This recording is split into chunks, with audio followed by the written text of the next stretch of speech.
What is going on, guys? My name is David, and today I'm going to be showing you how to create an if statement in C++. The reason why I'm creating this video is because when I was learning C++, my teacher would use overcomplicated wording that most newbies wouldn't understand. So my purpose of this video is to oversimplify everything for you guys so that it comes easy. If you guys like the video, please leave a like and subscribe if you're new. Let me know what I should do next in the comment section. And yeah, enjoy the video. So firstly, I'm going to start off with an unsigned variable. What an unsigned variable is any positive integer, so it can't be negative, it's always going to be positive.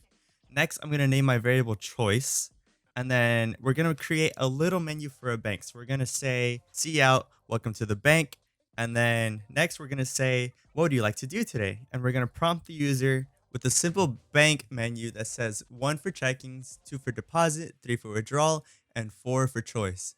Next, we're going to prompt the user again saying enter a choice with the cin statement that allows the person to enter a value for the variable choice. Next, we're going to create our if statements, and to do that, we're going to say if in parentheses choice equals 1 for this example, followed by curly brackets, and then whatever is inside the curly brackets is going to be whatever that choice does, or what that if statement does. So we're going to say, for example, cout, you chose checkings, and we're going to create an else if statement, which just follows up after an if statement. And then it's going to be the same thing with our condition of choice equals 2.